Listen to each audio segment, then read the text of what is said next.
Hello दोस्तों, आज है 4 जून और हम आर्टिकल डिस्कस कर रहे हैं द हिंदू। हमारे पास आज 3 आर्टिकल हैं डिस्कस करने के लिए।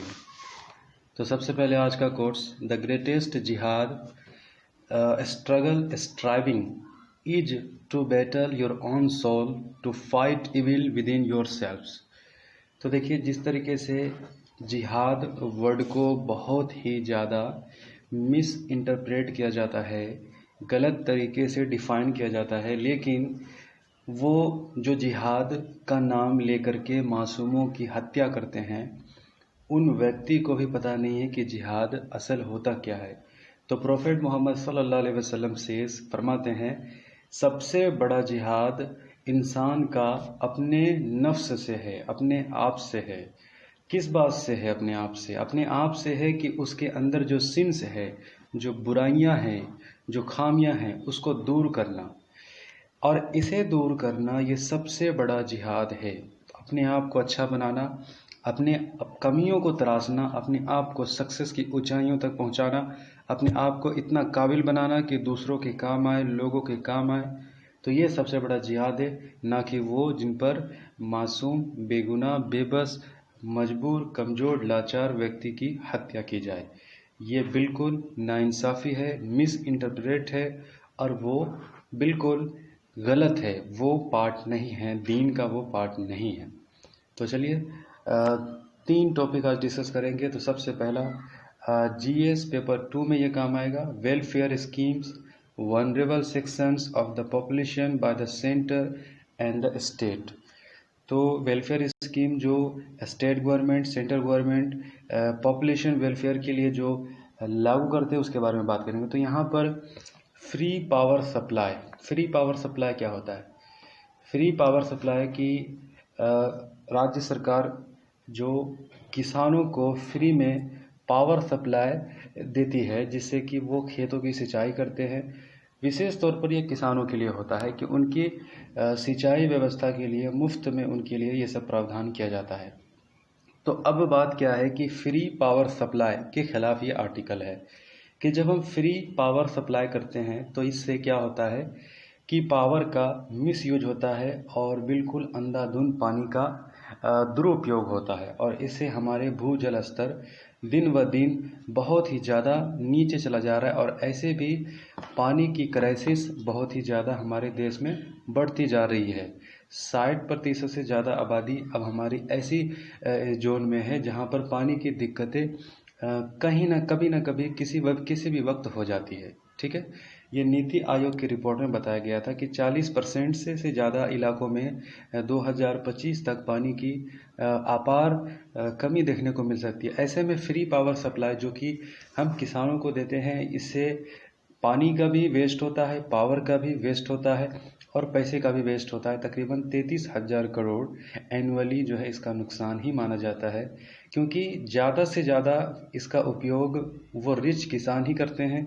गरीब किसान के पास ना उतना बड़ा लैंड होता है, ना उतना फैसिलिटीज़ होती है, तो वो तो अमूमन मानसून के ऊपर ही डिपेंडेंट होते हैं, और बड़े किसान ही इसका सबसे ज़्यादा दुरुपयोग करते हैं। तो अब सवाल ये है कि अब किसानों को, चूँकि फूड सिक्योरिटी का सवाल है, अगर सिंचाई की व्यवस्था दुरुस्त ना रही तो फूड सिक्योरिटी जो है इसका कंसर्न, इसकी समस्याएं पैदा हो सकती है। तो इसके लिए राज्य सरकार डीबीटी कर सकती है, डायरेक्ट बेनिफिट ट्रांसफ़र। उन राज्य सरकार के जिम्मे ये चीज़ हो सकता है। किसानों के लिए जो सफिशिएंट नहीं है, पावर को एफ्लुएंट नहीं कर सकते, उसको बाहर को नहीं ले कर सकते, तो डायरेक्ट बेनिफिट ट्रांसफ़र को कर सकते हैं, या फिर उन किसानों को पहचान करके उनको सब्सिडी दिया जा सकता है, मार्जिनल सेक्शन किसानों को दिया जा सकता है। तो वैसे फ्री पावर सप्लाई सबसे पहले शुरू तमिलनाडु ने 1984 में किया था। और जैसा कि हमारी डेमोक्रेटिक कंट्री है, जब एक बार कोई मार्जिनल सेक्शन के लिए कोई फ्री वाली स्कीम लागू हो जाती है, तो उसको किसी भी सरकार के आने के बाद हिम्मत फिर नहीं होती कि उसको चेंज किया जाए। तो ये चीज़ होती है, फिर वोट पॉलिटिक्स की बात हो जाती है। तो 1984 में जब तमिलनाडु ने शुरू किया था, तो इसकी देखा देखी कई सारे राज्यों ने इस स्कीम को लागू करा और लागू करना पड़ा। लेकिन अब राज्य जो है कई सारे इस स्कीम को एबोलिश कर रही है। जैसे पंजाब के अमरिंदर सिंह, तो इन्होंने एबोलिस्ट कर दिया फ्री पावर सप्लाई स्कीम को। कर्नाटका 2008 में इसको एबोलिस्ट किया और सब्सिडी के रूप में जो है कर्नाटका इसको देना चाहती है। ठीक है, तो इरिगेशन पंप सेट के देखिए, अगर नुकसान की बात करें तो कॉपी में अब लिख सकते हैं कि जैसे कि हमारे देश में तकरीबन 30 लाख इरिगेशन पंप सेट है। ठीक है, जहाँ से पानी की भूजल स्तर से पानी निकाला जाता है 30 लाख, और इसमें से तकरीबन एनुअली 251 बिलियन क्यूबिक मीटर पानी हमारे पंप सेट से, हमारे भूजल स्तर से निकाल लिए जाते हैं। और ये आंकड़ा इंडियन स्टैटिस्टिकल इंस्टीट्यूट से है। तो अब देखिए, ये जो इतना सारा जो पानी निकाला जाता है, ये दुनिया में भारत ही पहला ऐसा देश है, ना चाइना इतना ज़्यादा पानी निकालता है, ना कि यूएसए निकालता है, ना जर्मनी, ना जापान। दुनिया की कोई भी देश इतना पानी खर्च नहीं करती जितना कि पानी चाइना की आबादी। आप कह सकते हैं कि हमारी आबादी ज़्यादा है, इस वजह से हम पानी ज़्यादा खर्चा करते हैं, लेकिन चाइना के बारे में क्या कहेंगे? चाइना की आबादी तो हमसे भी ज़्यादा है, लेकिन 251 बिलियन क्यूबिक मीटर पानी तो वो भी ज़मीन से नहीं निकालते, जबकि बल्कि हमारे देश में ये हो जाता है। तो नहीं कह सकते, ये बहाना नहीं कह सकते कि हमारे देश की आबादी ज़्यादा है, बल्कि हमारे देश के अंदर लापरवाही ज़्यादा है, और ये लापरवाही की वजह से ये भूजल स्तर की आने वाले समय में बहुत बड़ी विपत्ति पैदा हो सकती है, बहुत बड़ी दिक्कत हो सकती है। तो अभी से ही इसके लिए कंट्रोल करने की ज़रूरत है, और जल शक्ति मंत्रालय को इसके ऊपर कई सारे स्टेप्स और लेने की ज़रूरत है, ताकि आने वाले समय में भूजल स्तर को हम बहुत ज़्यादा नीचे गिरने से बचा सकें। ठीक है, तो ये था जीएस पेपर 2 में ये पूरा टॉपिक आपको कवर हुआ। ठीक है, तो अब हमारा दूसरा आर्टिकल्स है, जीएस 2 में काम आएगा G7 समिट के ऊपर ये आर्टिकल्स है। तो ये कवर होगा international institution agencies, there structure, और फिर इंडिया के हित, उससे क्या हित इंडिया से रिलेटेड है। तो बात यह है कि ये आर्टिकल G7, इसमें क्या बात है कि अभी हाल ही में रिसेंट डोनाल्ड ट्रंप ने ये अनाउंसमेंट किया कि वो G7 ग्रुप को एक्सपेंड करके G11 बनाना चाहते हैं। तो पहले हम G7 ग्रुप का इतिहास देखेंगे। तो सबसे पहले ये ग्रुप बनाया गया था 1975 में। 1975 में ये ग्रुप बनाने के लिए 6 देशें आई थी, France, Germany, Italy, Japan, UK, USA. तो ये जो देशें थी उस वक्त की इकोनॉमी का, 1975 की इकोनॉमी का तकरीबन 60% से ज़्यादा कवर करती थी, लेकिन अभी 2020 में ये 40% कवर करती है। ये जो देशें जो ग्रुप बनाई उस वक्त 60% कवर करती थी पूरे वर्ल्ड इकोनॉमी का, अभी 40% कवर करती है। तो अब इसका मकसद क्या था? वही इकोनॉमिक स्टेबिलिटी बनाना, वर्ल्ड इकोनॉमिक स्टेबिलिटी, बैलेंस, संतुलन बनाने के लिए ये देशें जो है 1970 में ही ये कंसर्न जताई थी, और 1975 में ये ग्रुप फॉर्मेशन हुआ। फिर 1976 में कनाडा को 7th मेंबर के रूप में इंक्लूड किया गया। फिर 1998 में रसिया को G8 के रूप में इंक्लूड किया गया। फिर 2014 में रसिया को क्रीमिया के हड़पने की वजह से 2014 में रसिया को बाकी मेंबर देशों ने रसिया को निकाल दिया, और फिर से ये G7 हो गया, और अभी भी G7 है।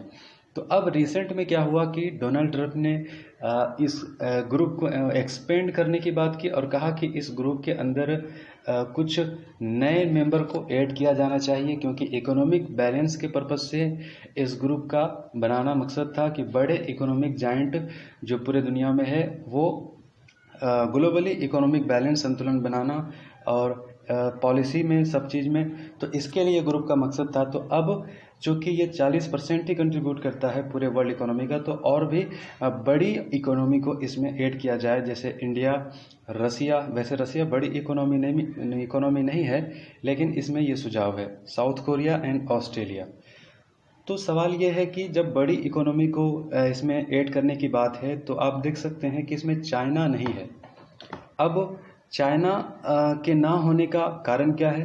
चाइना का ना होने का कारण, जब इतनी बड़ी बड़ी देशें जब इसमें होगी और चाइना को ना रखने का कारण तो ये है कि डोनाल्ड ट्रंप इसमें चाइना के साथ जो राइवलरी चल रही है, एक तरह का कोल्ड वार कह लीजिए, तो ये कोल्ड वार के वजह से जो है मतलब चाइना को आइसोलेट करने की बात है। लेकिन सवाल ये है कि क्या चाइना को आइसोलेट कर सकते हैं? चाइना यूएसए के बाद सबसे बड़ी इकोनॉमिक जाइंट है, तो चाइना को एक्सक्लूड करना, आइसोलेट करना, ये ख़ास तौर से भारत के लिए एक बहुत बड़ा कंसर्न भी है कि वैसे भी भारत के साथ चाइना के रिश्ते में कुछ तल्खी आ रही है, और चाइना हमारा एक बहुत बड़ा पड़ोसी देश है, बहुत बड़ी सीमा भारत का चाइना से लगता है।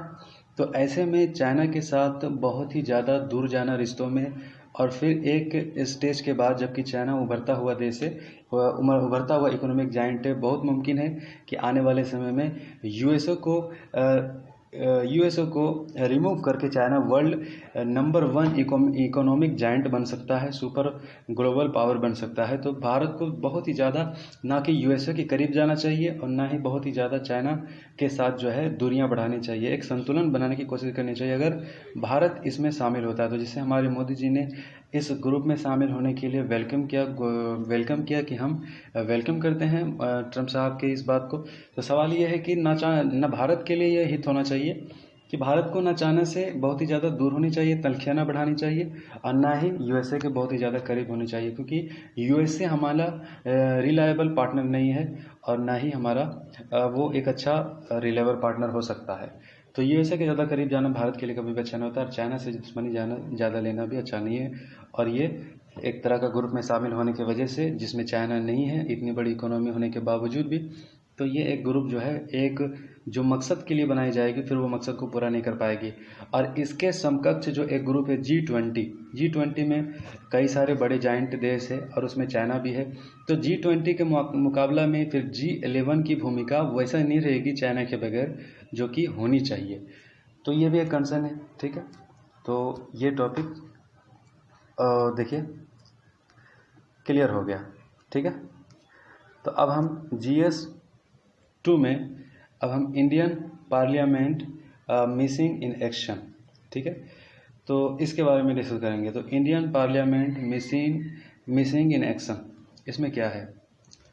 तो इसमें सबसे बड़ी बात यह है कि कोविड-19 क्राइसिस हुई, हालात देश की ख़राब हुई, लेकिन ऐसे में ये हम जानने की कोशिश करेंगे कि हमारा पार्लियामेंट फंक्शन कैसा रहा, पार्लियामेंट हमारा किस तरीके से काम किया। तो देखिए, सबसे पहली बात है कि पार्लियामेंट का मकसद क्या है, पार्लियामेंट का काम क्या है।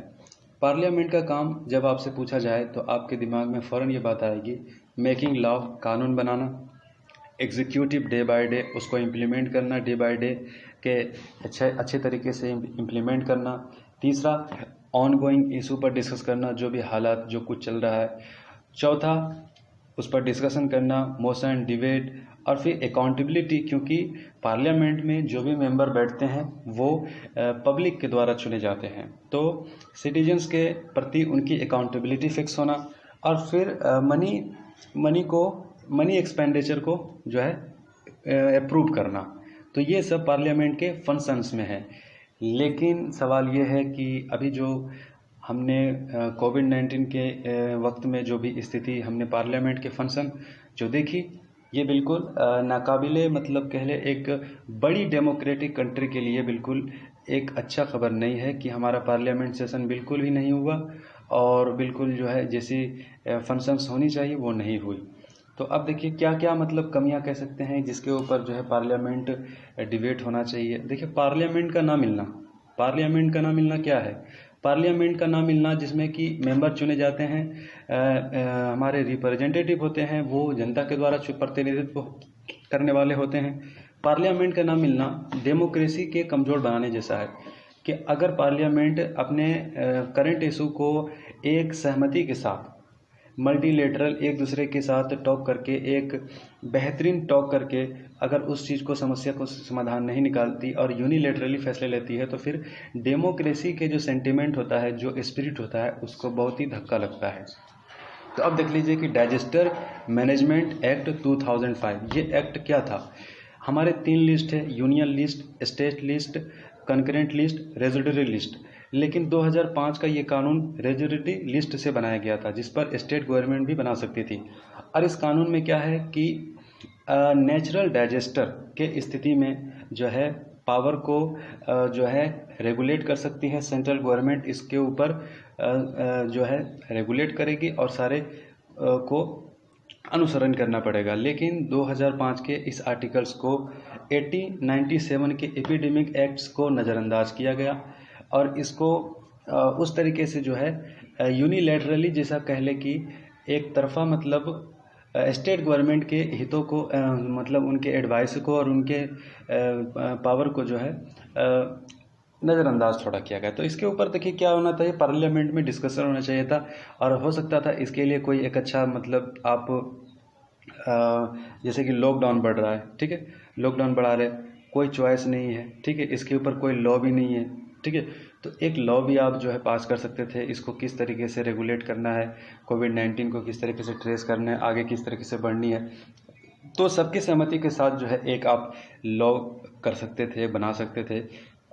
और अब लॉकडाउन इम्पोज हो रहा है, लॉकडाउन 1, 2, 3, 4, तो ऐसा लगता है कि हमारे प्रधानमंत्री आते हैं और लॉकडाउन के बारे में जो है बात करते हैं कि लॉकडाउन बढ़ा दिया गया है। तो एक पार्लियामेंट का जो डिस्कशन होना चाहिए, जो एक जो बातें होनी चाहिए, वो चीज़ बहुत ही कमी देखने को मिला। तो ये चीज़ देखिए होना चाहिए था। अब फिर उसके बाद देख ले कि 20 लाख करोड़ पैकेज का अनाउंसमेंट किया गया, ये भी पार्लियामेंट का डिस्कस का टॉपिक था। और फिर हमारी इकोनॉमिक क्राइसिस जो अभी भारत में है, जो हमारी जीडीपी डाउन चल रही है, हमारे ग्रोथ डाउन चल रहा है कि नहीं, 4% से भी नीचे है। तो ये सब पार्लियामेंट का टॉपिक है जो कि डिस्कशन होना चाहिए, ये सब चीज़ें होनी चाहिए, लेकिन इसकी स्क्रूटनी होनी चाहिए। लेकिन ऐसा लग रहा है कि यूनिलैटरली सारा फंक्शन चल रहा है, जो कि डेमोक्रेटिक कंट्री के लिए अच्छा नहीं माना जाता। और फिर दूसरे दुनिया के और भी कई सारे देशों से अगर हम तुलना करते हैं, वहाँ कोविड-19 के इरा में किस तरीके से पार्लियामेंट फंक्शन काम कर रही थी, किस तरीके से लोग मिल रहे थे और प्रॉब्लम को सॉर्ट आउट करने के लिए किस तरीके से समाधान निकाला जा रहा था। तो कनाडा की बात करें, 338 मेंबर में से 280 वीडियो कॉन्फ्रेंसिंग के जरिए कंटिन्यू, मतलब जो है प्रॉब्लम को सॉर्ट आउट करने के लिए मिलते रही, टॉक चलता रहा, पार्लियामेंट डिबेट चलता रहा। और वीडियो कॉन्फ्रेंस के जरिए यूके में भी ऐसा ही हुआ, फ्रांस में भी हुआ, इटली में भी हुआ, अर्जेंटीना में भी हुआ, ब्राज़ील में भी हुआ, ऑस्ट्रेलिया में भी हुआ, न्यूजीलैंड में हुआ। अब हम इन देशों की कंपेयर क्यों कर रहे हैं, सबसे पहले कनाडा की बात कर ले, क्योंकि हमारे देश की पूरी जो सिस्टम है बिल्कुल कनाडा के ही तरह है, जबकि हमने यूके से ज़्यादातर जो है अपना लॉ को जो है अपने इंस्टीट्यूशन को सबसे ज़्यादा प्रभावित है। लेकिन कनाडा के मॉडल हमारे पास है, 338 में से 280, जो कि दुनिया की सबसे बड़ी डेमोक्रेसी है, वहाँ जहाँ पर वीडियो कॉन्फ्रेंसिंग के जरिए हम पार्लियामेंट सेशन को जो है कंटिन्यू कर सकते थे, लेकिन ये चीज़ जो है नहीं देखने को मिला। अब हमारे पास देखिए आईटी इंफ्रास्ट्रक्चर भी हमारा बहुत अच्छा है। आईटी इंफ्रास्ट्रक्चर दूसरे देशों के मुकाबले में भारत बहुत ही अच्छा है। आप देख लीजिए कि आपके डिस्ट्रिक्ट हेडक्वार्टर में, अब देखिए बहुत सारे इस पर एक कंसर्न भी था कि इंटरनेट हमारे यहाँ फैसिलिटीज़ मतलब जो है मतलब कट हो जाए तो फिर ये बिल्कुल जो है पार्लियामेंट सेशन रुक सकता है और समस्याएं हो सकती है। लेकिन सवाल ये है कि देखिए हमारे डिस्ट्रिक्ट के जो हेडक्वार्टर होता है वहाँ पर फाइबर ऑप्टिक लाइंस होता है, ठीक है, जहाँ पर इंटरनेट की ख़राब होने की संभावनाएं बिल्कुल जीरो हो जाती है। तो क्या हमारे एमपी वहाँ पर जाकर के क्या पार्लियामेंट सेशन वीडियो कॉन्फ्रेंसिंग के जरिए अटेंड नहीं कर सकते थे? तो ये एक सवाल है जो कि आप सोच सकते हैं। और पार्लियामेंट का सेशन ना होना, पार्लियामेंट का मीटिंग ना होना, तो एक तरह का डेमोक्रेसी के लिए बिल्कुल भी अच्छा नहीं कह सकते, ठीक है। तो आई होप ये टॉपिक आपको क्लियर हुआ होगा और समझ में आया होगा। Thank you. दूसरों के लिए शेयर कीजिए।